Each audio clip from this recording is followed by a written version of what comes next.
Hi, Brian here. Welcome back to the Angels Modelling and Railways, and welcome back to the channel.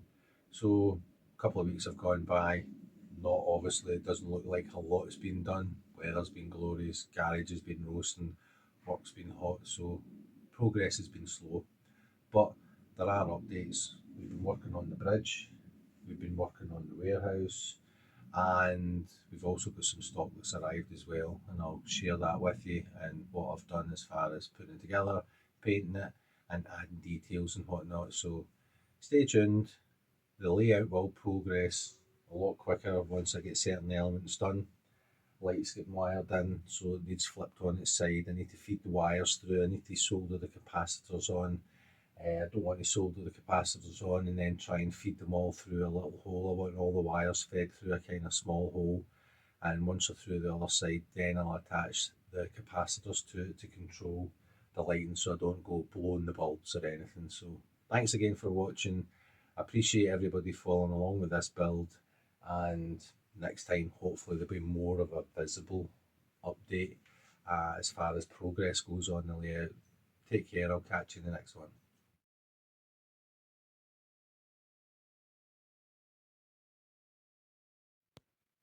So this is the coarse stone, and I like the look of this.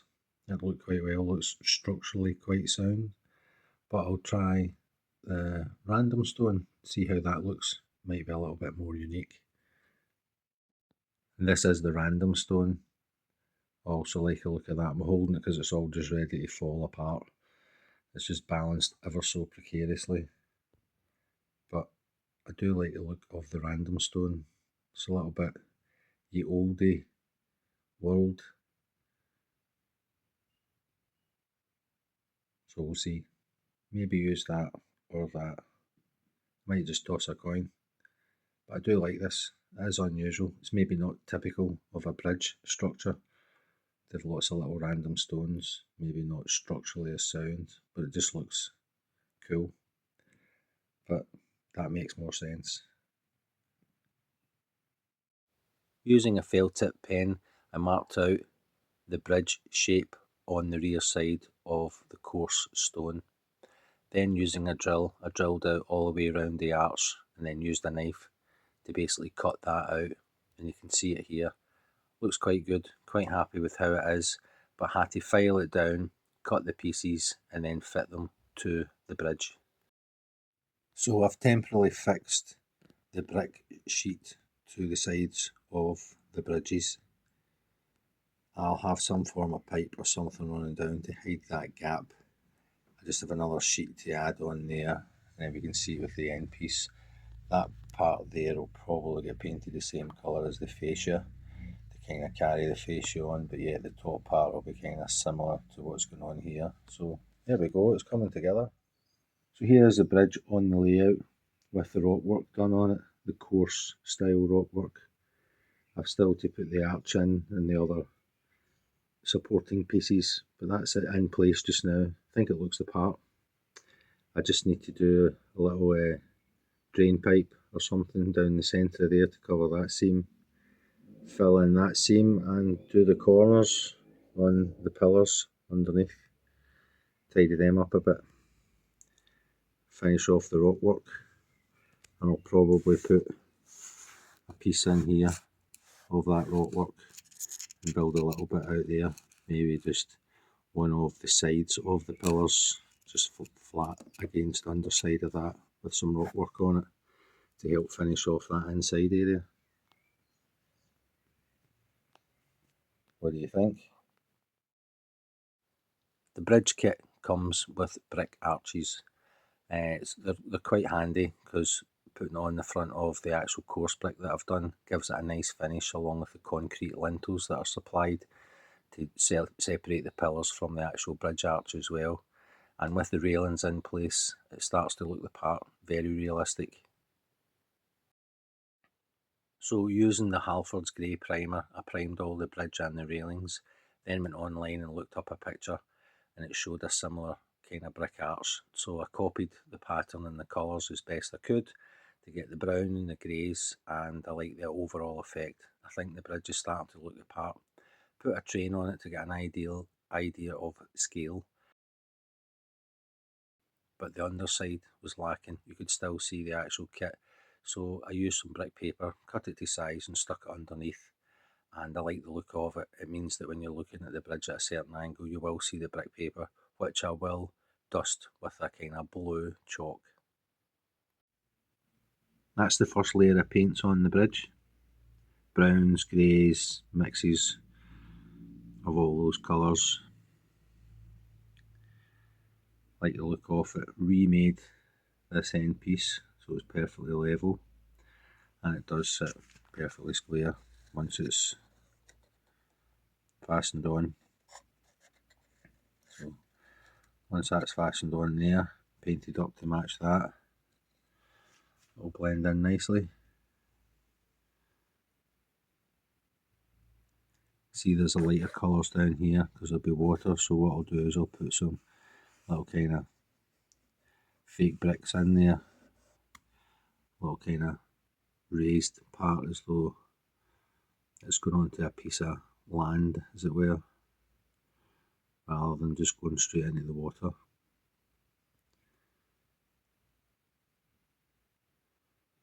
Next, I just need to give it a coating of matte clear, matte lacquer, should I say, and then I can put in the mortar wash. Finish off the railings, put in the pipe work, and get the idea of the bridge pretty much complete. Mark out the base, put in the foundations, put in the water.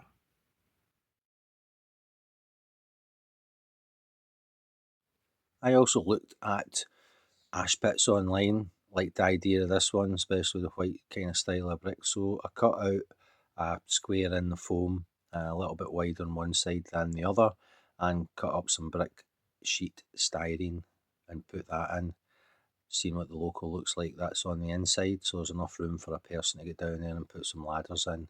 Put in a cardboard base, put in a little concrete lintel all the way around, painted up the brickwork. As you can see, a mix of greys, browns and whites similar to the photograph.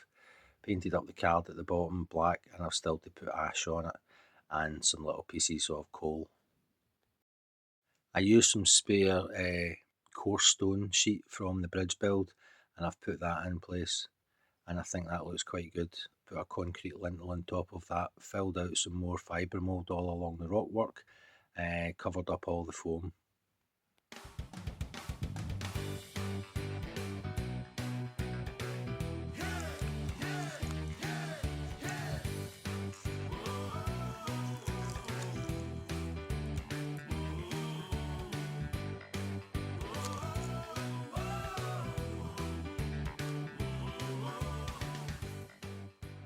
So as some of you may know, I'm a member of the 009 Society in the UK, of the Scottish area group called Scoons, and we have a Facebook chat, and on that chat one of the members mentioned this company called Double M Models, and they sell their stuff on Etsy, and it's a site that I never use. Haven't used it, now I have, and on that site is, I find a lot of stuff on Etsy can be for like around the world, like 45 quid delivery charge on stuff. You think, oh, that's cool, and then delivery charge just blows it out the water. But this one's UK based. These two kits are basically miniature versions of London Underground type models he advertised on his site. But I thought they'd be perfect little two body rail buses. I do have a 109 chassis with no motor. That's a 3D print that I got. I'll find that. I don't actually know where I've put it, but I'll put that in there and I'll show you. But this is the kits as they arrive. 3D printed bodies that fit the Kato 109 chassis with roofs. Now obviously it's going to need glazing, some form of interior detail where the driver will go. I'll need to have one at that end and one at that end. So I'll need to make some details. Glazing will need to go in. Obviously needs painted. Passengers and any other little details I can think of adding to it, like at the front here. May put some form of lighting on it, and maybe add some form of antenna for a radio, stuff like that. So we'll see. But this is an idea that I had, that I thought I'll take this London Metropolitan kind of underground tiny version and turn it into a dual carriage rail bus for the Angel Share. I like the kits, they look quite good, and you can see the Kato 109 chassis in there, and it fits perfect. But what I had to do to make it fit was remove these two bars, just snip them off in order for the chassis to fit in, because obviously the motor height is a bit deeper than just that little flange bit there. So I like how those end pieces are actually designed to hold the chassis in place. As you can see here, the chassis fits flush in the body, and it sits at a good height as well. So very happy. Stay tuned while I put these kits together, paint them up, give them a good sand, and the quality of the print is really good, because as you can see here, that's smooth. Sometimes you get all those little serrated edges along from a 3D print, but that's just going to need a quick sand, not a heavy sand, in order for it to look the part. I might put some air vents in it, I might do half open windows the way I did with the NAM 68 railbus. So yeah, there we go. Two kits from Double M models that make up one train, and I'll have to find some way of attaching these together, some form of linkage. There was something that came with the kit, a little tiny printed part that suggested a form of coupling, but I'll probably use my own version of the coupling, and I'm looking forward to coming up with a livery idea for it. I do have an idea, I'm going to experiment with it, and the idea is the reverse of the typical West Highland line, where you have the green on the body and the cream round the windows. I'm thinking of inverting that and having green round the windows and cream on the body, as a tip of the hat to the West Highland line coach and stock that ran, and obviously just to kind of make it not the West Highland line by inverting the colours, so green and cream.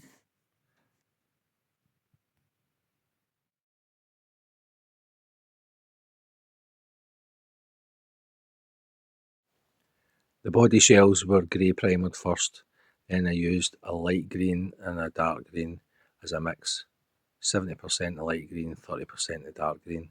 Then I went on to do the bottom half with the buff, obviously taped off to get nice crisp lines, but I felt as though it needed another colour, something to break up the stripes.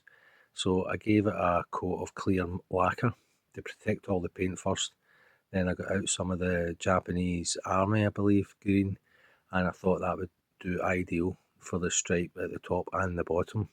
So masked up all the areas and just sprayed on the dark green. Yeah, and I think it came out looking great. Very happy with it. The coaches are now starting to take shape, and I just need to go on and paint the roofs. I mocked up a control panel and a control lever for the drivers to use, so there's some form of interior detail. I had two HO scale drivers, one left-handed, one right-handed driving it, so I decided I would use them as they were pretty much identical. I like the look of the levers inside on the control panels. Painted up the drivers and stuck them in as well at both ends, and I think it looks quite effective. So very happy. Painted the roofs dark grey, and now I just need to fit the glazing and the passengers.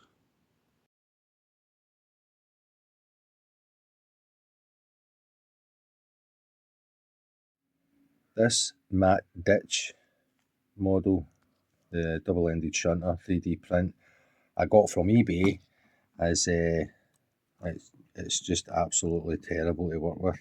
It did state that this chassis would fit in this body, but when you start hacking away, you can see there the striations from using a razor saw to try and make the body fit in, because you can't take the top part of this off because you're exposing the motor and the drive and everything just goes wonky. It needs that to kind of keep everything in place. So I've actually sawn into it and then tried to chip it gently. It just keeps snapping. It is absolutely so brittle, and it's actually caused a crack up one of the sides. One of these sides has a crack on it. That'll need to glue. So after, I don't know, an exorbitant amount of time, I've managed to kind of hack it away in a way that the 105 chassis just about fits in it. So get it fitting a little bit neater. I'll put it on there and I'll see what I do. I don't know if this is going to be included yet, because I've still got quite a bit of work to actually make it look half decent and try and hide obviously the chassis body coming up inside the motor body. Not the best design. I've bought many a 3D print and a lot of them are user friendly and usually designed quite well to fit this chassis they say it does. The 109 chassis does fit it and it does state that, so if you are going to get this body shell, do not go with the double bogie one, just go for the 109 chassis and a little bit of work and it should fit in okay. But let's get it on the track and give these a little test run. I've put the station in just to give an idea of size, and this is the railbus ready for its little journey up the incline. Track's pinned down with the little boosters cards underneath it to keep it nice and level. Give that a wee nudge. Track does need cleaned, it's just been pieced together in order to do this. I've still got scenery to do, so railbus looks really good on that little bridge.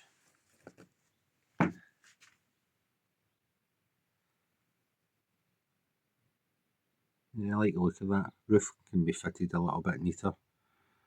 That's the only issue with that kit. The roof doesn't fit as flush. Let's run it back. Obviously we'd have the other end in there. Give it a wee nudge. As I say, this track's a little bit dirty.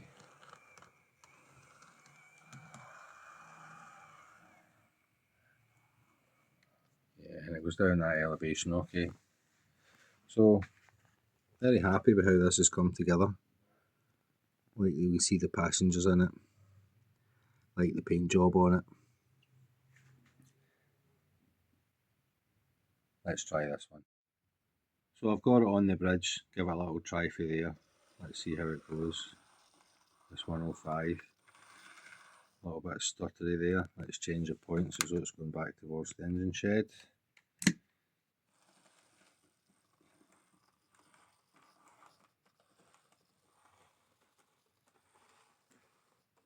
I get that little 105 on a looper track. Might need a wee running because it is a brand new motor. Usually run fine out of the box, but I do have issues with this point here. I need to clean the blades on it. And you can see it's kind of sitting squint. It's not fully square. So when it starts moving, the local body shell kind of goes off at an angle. So I might have to find some way. I don't like gluing them in, but I might have to glue that chassis in square so that it kind of works properly. It's alright, I do like the look of it, and once I add details to it, it'll look great. But there we go, freshly painted.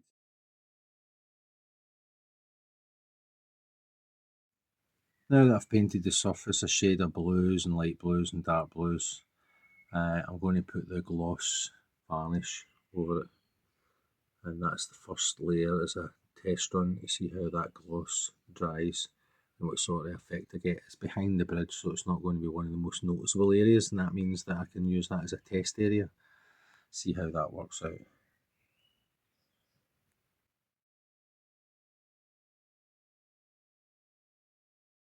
I've now put down the first layer of varnish all over the water. We'll see how that looks.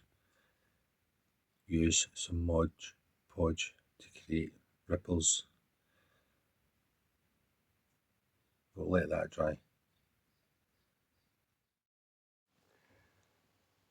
Now that the water has dried, the gloss varnish looks quite good. I'm happy with the effect. It's exactly what I was looking for. The lighter areas of blue are suggested rock underneath the water, and then the deeper areas are obviously the deeper parts of the loch. I think the overall effect looks quite good. Just got some ripples to add with the Mod Podge, and yeah, scene's coming together. Very happy with it.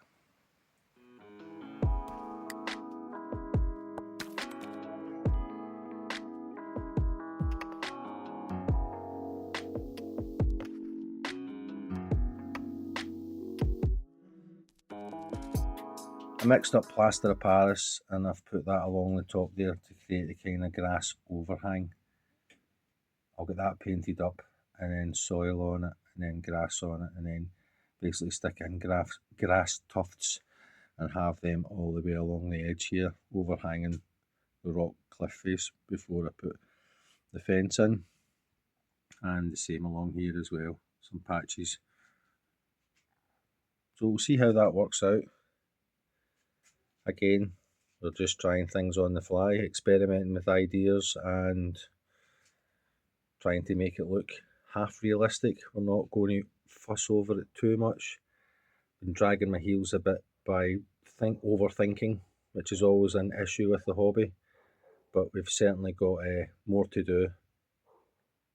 I had some heavy earth left, the Heavy Mud series by Mig, so basically painted all the front of it with the heavy earth and then used loose ground to fill out the rest of it, and basically try and cover up as many of the pieces of plaster as I could and make it all brown before I get the soil and that on it and start doing the grass tufts.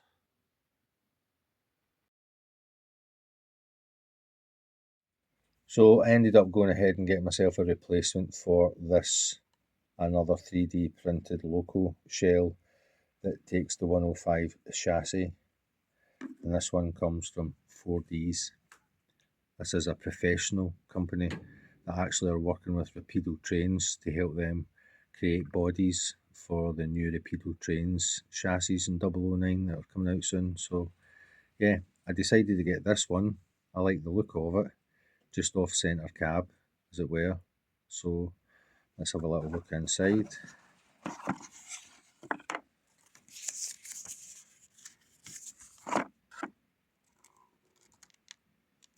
Terminal floor,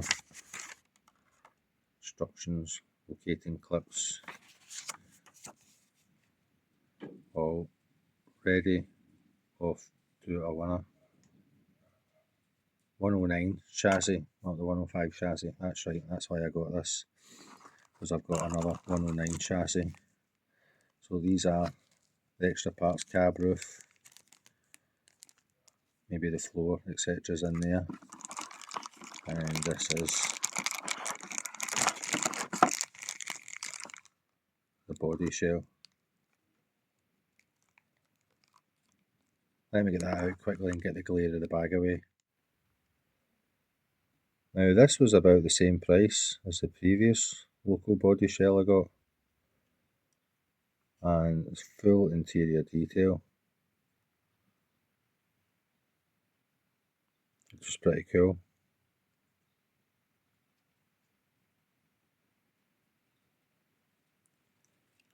Body shell's got lots of details on it, little horn, holes where you can fit the parts, and a little sprue inside. One of these are parts that need to be used, or just part of the 3D print. And then there's the locating clips either side for the 109 chassis. Feels quite solid. Intricate details, handrails, 3D printed. They actually have little gaps, so there's little tiny sprues holding them on still. Be careful if I'm going to remove them and not actually break the handrail. But yeah, details are amazing, and it also comes with flush fitting glass. So for pretty much the same price as someone that's maybe not a full professional at doing 3D prints against a company that does, I think you'll agree The detail in this is exceptional. Need to paint it up and do it justice. But that's going to be replacing this as far as the shunter goes. And I don't think I'll be doing it that green colour either. I did like the red look that they done on it, a glossy red. Kind of tempted to go that way, but I'd need to get the paint for it. But yeah, that's a new 3D printed local shelf from 4Ds. Highly recommended. Very highly recommended, and the prices are amazing for just the shelves themselves. I think this was maybe less than 30 quid. Positive it was less than 30 quid. And the chassis is maybe 20 quid, 25 quid. So 50 quid, you've got a highly detailed running locomotive for your layout. That's the beauty of 009 and the hobby in general. 3D prints really do make a lot more affordable to expand your stock without throwing a lot of cash on manufacturers' high-end production. So anyway, there we go.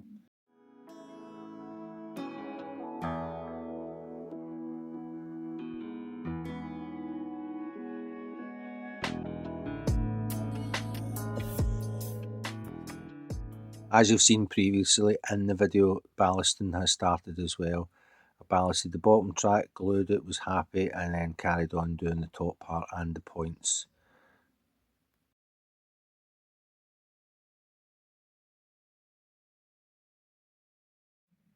Thanks again for watching this latest update on the Angel Share Whisky Distillery layout in 009 narrow gauge. Hopefully I agree, it's really starting to come together. As I said, it's all just came out of my head. Had some spare buildings and thought I'll make, and some spare 009 tracks, so I thought I'll do a narrow gauge whisky distillery. Obviously added this kit, the engine shed, built in the ash pit. We had that stuff previously as these buildings, and obviously the whisky barrels. Bought this kit, which is exceptional, very happy with how this has come together. Like the water, the Loch's looking good. Just need to build up some landform round about that central pillar. Trying to see the varnish, and obviously we've got more rock work to do and groundwork. Finish off the ballasting. Happy with the road and this scene in general. Get the lights wired in. Like the roof details, still to finish that off and square that off. It's just mocked together. Ballast is dried fine, points are working fine. Still to actually test them electrically and getting all this mocked up for the next idea of what I'm going to do groundwork wise, because we have some groundworks here.